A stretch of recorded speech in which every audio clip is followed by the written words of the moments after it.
All right, here we go. I'm going to show you my version of drawing that domino. Obviously, we watched somebody on YouTube use the browser version. Some of the tools are set up different. Some of the techniques of clicking with a mouse and a cursor are very different than the touchscreen. So it took a little bit of thinking on our part to figure out, okay, how do we use the iPad and the tools on the iPad to do the same part. So our objective on this assignment is to create the exact same part that he created on that YouTube video. So here is how I'm going to do it based on that. I have Onshape open up and I'm in my documents area here, clicking on Onshape documents. I'm going to hit the plus sign and create a new document. I'm going to just call this Domino. I'll call it 2. I don't know if I have another one created there or not. And click OK. That brings me into the workspace. I believe he used the top plane and he did a sketch on that top plane. So I'm going to hit the pencil and wait for my sketch tools to pop up. I'm going to use the corner rectangle. Obviously, I'm used to Inventor. It all snaps around and squares up to that plane. It doesn't do that in Onshape, so it takes a 2-finger tap on the background and then view normal to sketch plane, and that'll spin it around and square it up. Okay, let's use that 2-point rectangle. Requires 2 taps, first corner and then the opposite corner to create our shape. When I go over to dimension and pick one of those lines, whoops, I noticed 1.737 and I believe he had 60. This is kind of a red flag to me saying I am in inches and not millimeters. He was in millimeters when he was drawing that part. So let's back up. I'm going to hit the undo while it's still, I don't have that much going on in it. And I'm going to go up to the 3 ellipses in the top right-hand corner of the screen, click on units, and change those units to millimeters. Click done when you're done. And now let's go back and get our 2-point rectangle again. Click to get our 2 points on there and put our dimensions. That's more like it. Let's go ahead and change that to 60 and we'll change that one to 30. Perfect. All right, notice the rectangle is blue right now. In Onshape, it really likes everything to be black. Black means that everything is fully constrained and can't move around. Right now, if I were to kind of click and select a point on there and kind of drag it around, it will kind of move, it will move around on the screen. I don't want it to move around. So double tap on the back, let's go of it. Oh, one other thing that I realized, if I try to drag around on this screen, you see how the part starts to flop around? I want that to stay squared up. So I'm going to double tap to go back, view normal to sketch plane, and that kind of squares it back up to my view. And then I'm going to click that little lock button up there in the upper right hand corner, and that prevents me from accidentally spinning this domino out of whack. All right, so I'm going to tap on that corner right there, and I'm going to drag from that corner and I'm going to snap it to the origin. Notice how everything now goes black. So now it's saying that that corner is snapped to the origin and it's been dimensioned at 30 across and 60 up and down. If I were to try to drag this thing around now, it's not going anywhere. All right, perfect. All right, let's keep going. I'm going to go back to my line tool, and I'm going to put a line to divide this domino in half. So if I'll do that again, double tap. If I have my line tool, press and hold till my crosshair pops up, and I'm going to just click over until it hits the center point of that side, and then I'm going to press over on this side, and I'm going to let go of it when it hits the center point on that side, and that divides my domino in half. You can't drop a line tool, I noticed. So I'm going to hit undo on that. If I want to drop a line tool, the only way to drop it is to actually tap on the actual tool itself, and that lets go of it. That's probably a better way to let go of tools, I'm figuring out. All right, I want that line right there to be a construction line and not a solid line. So the little icon right next to that line tool is a line with an arrow and then a dotted line. As I toggle that line back and forth, it goes from a dotted line to a solid line and so on. I want this to be a dotted line. What a dotted line does is a dotted line is not part of the actual drawing. So if I go to extrude and things like that, it doesn't recognize it as a shape. Instead, it's just used to help us line things up. So I'm going to click on my line tool, click on the dotted line, and I'm going to start to lay out some guidelines that are going to help me place my dots of my domino. There we go. Go back to your sketch tool. Let's draw some circles. So if you notice a circle, when you draw a circle is established with a center point, and then a second tap will establish the outside of the circle. So a center point and outside of the circle, center point and outside of the circle. So there I have 3 circles. And I'm going to use this on the top half of my dominoes, these 3 circles. So I'm going to, let's go ahead and add a dimension to that circle, and I'm going to give this a dimension of 5. I could go through and dimension each one of my circles and make them all 5, or in this case, I'm going to I'm going to tap on my dimension to let go of it. I'm going to select the outside circumference of all of those circles, and I'm going to go to my constraint of equal, making them all equal to one another. And because I have a 5 millimeter diameter on the one circle, they all become 5 millimeter diameters. Okay, so let's keep moving. Now I'm going to line these things up in a diagonal line. So I'm going to choose the center of that circle, and I can drag that over and drop it anywhere I want.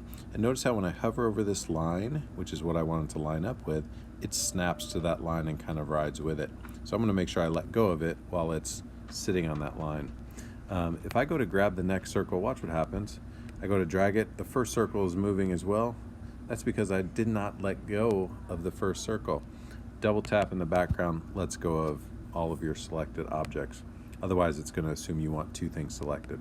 So I'm going to drag this circle over, drop it in the center, double tap the background to let go of it, and then do my last circle the same way. So there's my 3 circles on my top of my domino. Notice the center circle is black. That's because it has been constrained on both those dotted lines, not letting it to slide at all. It is locked in place right in the center of that domino. Let's draw some more circles for the bottom. Grab your circle tool, pop, pop, and this one's going to have 4. And this time, I'm going to let go of my circle by clicking on the icon again. I'm going to select the outsides of all those circles, and I don't have to dimension any of those. I can just select one of those circles and give it an equal constraint so that they're all equal to one another. And let's drag these down.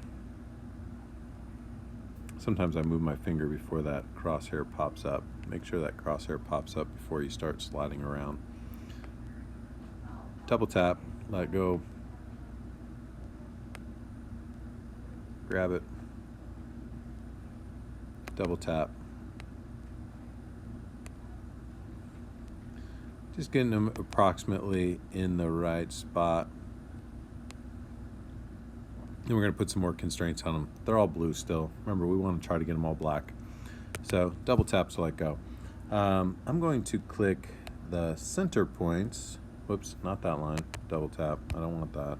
I want the actual center point and the center point and the center point. Once I have all those center points, now I can use a vertical constraint so that they all line up.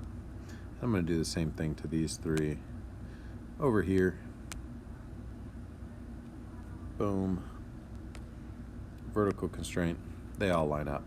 I got 2 more constraints to put on here. I'm I'm going to take the center point of this one, the center point of that one, and now I want these to line up with a horizontal or straight across from one another. And center point, and I'm going to do a horizontal constraint there as well. Whoops, I don't know if I actually hit it.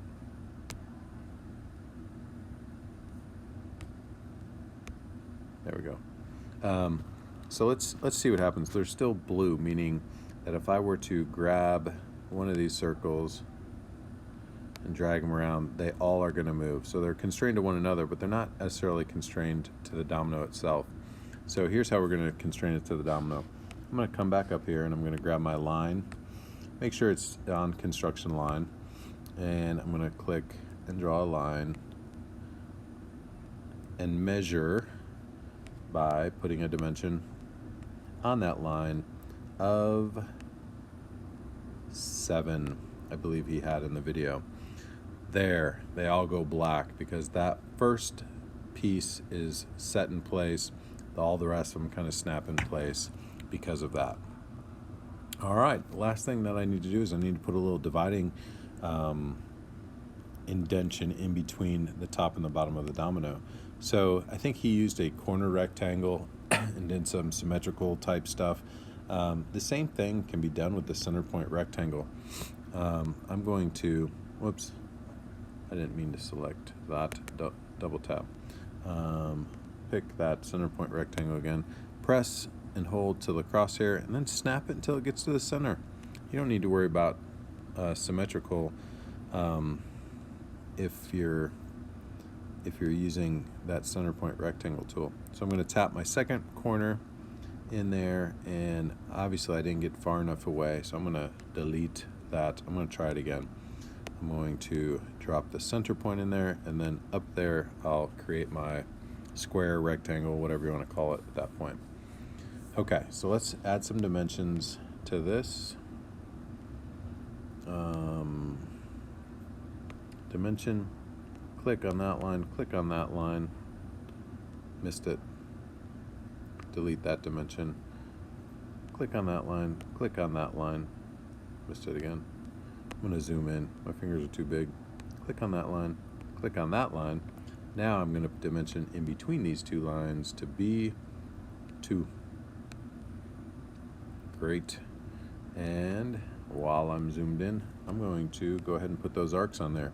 So the 3-point arcs, tangent arcs, will be on one corner there, the next corner there, and then as I drag, my third click will set that arc perfectly tangent. So one corner,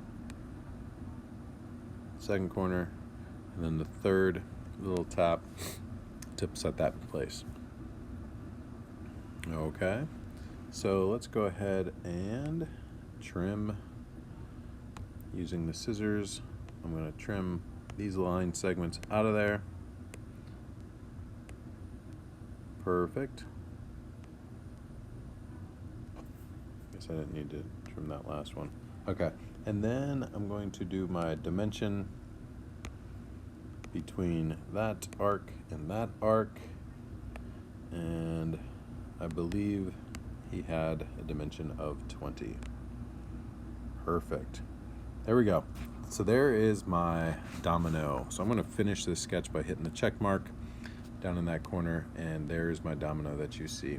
So the next thing that we need to do, if you remember, is extrude. So I have a 3D little shape button up here with some different tools. I'm going to click extrude, and I'm going to click my domino, and I want this to be a solid extrusion in my first set before I extrude the little dots, and I want it to go in the opposite direction. So if you notice, there's an opposite direction slider, and it'll move there because I want my sketch to be on top. I'm going to change the depth to 6, and there we go. I not only want that to happen, but I want this to be a solid extrusion. So I'm going to click the centers of all of these shapes because I don't want holes going all the way through my dominoes. Just like so. And click the checkbox. Whoops, where'd my sketch go? Well, if you notice the eyeball after you do the extrusion, has that line through it. So you can turn that eyeball back on and go back to your 3D extrusion. This time, click the outside, leave the dots, don't click on the inside of the dots, and change this to 1. Perfect. So we can see that extrusion is coming up. I'm going to hit the check, and I like the way that's looking.